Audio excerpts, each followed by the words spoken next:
Um,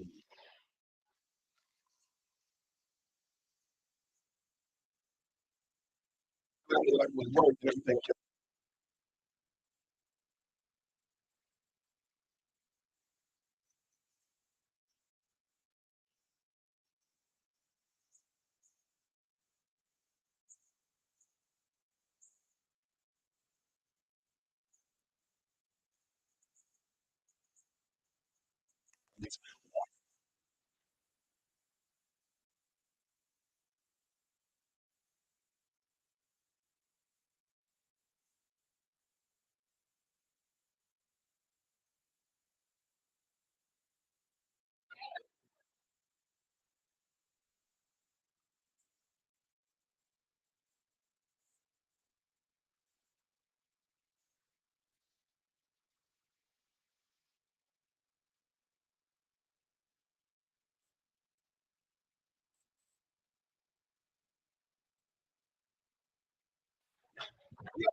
And I get it. And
Escape.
And then turn that on.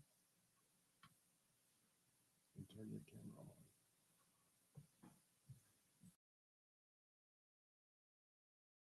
Turn your camera on. Black. Hit the black. The red blinking light.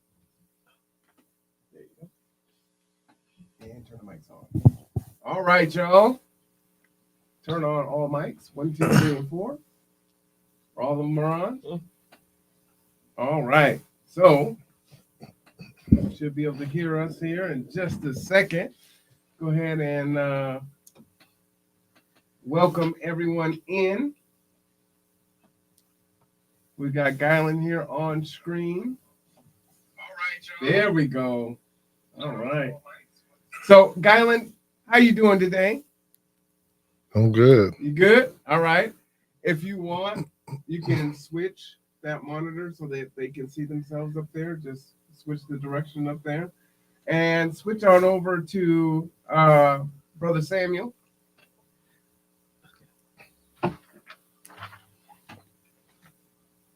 All right. Brother Samuel, how you doing today? Great. All right. And then last but not least, Brother Rod. Brother Rod, how you doing today? Doing all right. Doing all right? All right. So while we're getting ourselves together, we want to welcome everyone to the foundation. We've had a couple of days off. 2 Saturdays ago was Layla's 13th birthday. So I was not around because I was celebrating her birthday. And then last weekend, what happened last weekend? I can't remember why we didn't meet last weekend. Oh, Samuel. Oh, we went on a bowling. We went bowling, right? So we were out in the field having a good time. So that's what was happening. But we are here today. And so we're going to have a good conversation. And while we're getting ourselves ready, there's a bunch of information in the description there. So all of the videos that you're going to see today, you can go there. We ask that you give them a like, a subscribe. CB, I see that it says no sound in the chat. Yeah, we're working on our technical issues in here. We'll go and edit this and put Pastor Darby back in the beginning after it's over. But for now, we just wanted to get here. No. Why'd you unmute me? Undo whatever you did. All right. Well, why'd you unmute me? Because what? No, go ahead, say it. Because I was like, you told me to do something. It's all good. So remember, because I'm in the same room, I can't have I'm using the mics that are connected to your audio. So you can hear me in your ear, right? I can hear you. Yeah. So yeah, you don't have to unmute my mic, right? I'll unmute and mute my camera back and forth as need be. But what we're gonna do is just let's just kind of go through. We'll start with Brother Gylan. Gylan, we haven't talked in a little bit, since last week. Just let us know what's on your mind. What's been going on with you? You want to switch to his camera? Nothing more than the usual. Just work and doing some things around the house. So that's about it. That's about the norm, though. So all right, keep on going. Nothing special. Trying to get the next topics for my podcast together, and I need to get some more studying in. All right. So I can prepare for that. But yeah, that's about it. Can you give us an idea of what you're going to be talking about next? I think I'm gonna go a little bit into the origin of Halloween. Oh, okay. Nice. Yeah, I figure we're in October, so I want to at least hit that once, and then get into that for a little bit, and then see how I go from there.